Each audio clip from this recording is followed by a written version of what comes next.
Praneeth group వారి group park Spanish model triplex Vilas Dundigal Gagillapur. మరిన్ని వివరాలకి ఈ కింద నంబర్ని సంప్రదించండి. మే 1వ తారీఖు నాడు జరిగిన సంఘటన తెలంగాణ మొత్తము అన్ని ఛానళ్లలో టెలికాస్ట్ లైవ్ లో కూడా వీడియో వాళ్ళు అక్కడే ఉన్నారు.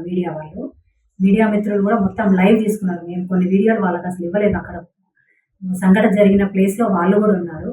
మేము హైదరాబాద్ పిఎస్ లో కంప్లైంట్ ఇస్తే వాళ్ళు ఏదో తూతూ మంత్రంగా ఏదో సెక్షన్లు పెట్టారు. కానీ దాని గురించి రంగనాథ్ సార్ గారు ఈ రోజు వచ్చి సీరియస్ గా వార్నింగ్ ఇచ్చారు పోలీస్ వాళ్ళకి. ఈ వ్యవస్థలన్నీ సరిగ్గా పనిచేయకపోవడం వల్ల మా వరకు వస్తున్నారు ప్రజలు అనేసి సీరియస్ గా వార్నింగ్ ఇచ్చారు సార్ కూడా. చూడాలి ఇప్పటి నుంచి అయినా కొంచెం ఒళ్ళు దగ్గర పెట్టుకొని అందరూ పనులు చేస్తే బెటర్ అని మా ఒక్క ఉద్దేశం. పేద ప్రజల పక్షాన ఉండాలి కానీ ఎవరికో కొమ్ము కాసుకుంటూ పని చేయడం కరెక్ట్ కాదనేసి రంగనాథ్ సార్ అయితే సీరియస్గా వార్నింగ్ ఇచ్చారు. చూడాలి మరి. ఈరోజు మేము కోహెడా గ్రామంలోని సర్వే నెంబర్ 951, 952, 954 సర్వే నెంబర్లలో లేఅవుట్లోకి వచ్చామండి.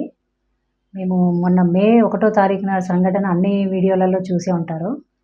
ఆ కబ్జాకోరు ఏం చేశాడంటే, మేము జేసీపీలతోని మా ల్యాండ్కి మేము వెళ్ళిపోయినాం. కోర్టు ఆర్డర్ ప్రకారం వెళ్తే గొడ్డలి కత్తులతోని దాడి చేసాడు.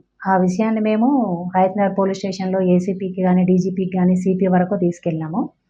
హైదరాబాద్ రంగనాథ్ సార్కి కూడా చెప్పినాము. అందుకని అసలు ఏం జరుగుతుంది ఫీల్డ్ మీదకి వచ్చి విజిట్ చేయాలనేసి ఈరోజు వచ్చారు రంగనాథ్ సారు. మొత్తం చూశారు. చూసిన తర్వాత రికార్డ్స్ కూడా పరిశీలించి ఎవరికి న్యాయం చేయాలో అది తప్పకుండా చేస్తామని మాకు అందరికీ భరోసా ఇచ్చి వెళ్ళారండి రంగనాథ్ సారు. వాళ్ళ టీము అందరూ కలిసి వచ్చారు. రికార్డ్స్ పరిశీలిస్తామని అన్నారు.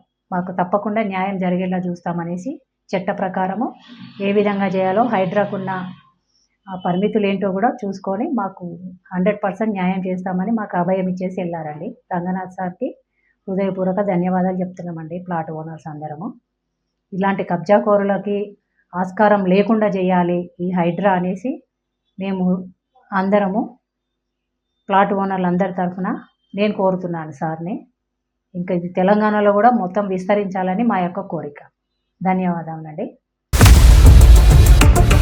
ఇండియా పాకిస్తాన్ ఉద్రిక్తతలపై లేటెస్ట్ అప్డేట్స్ కోసం డౌన్లోడ్ చేసుకోండి RTV లైవ్ యాప్.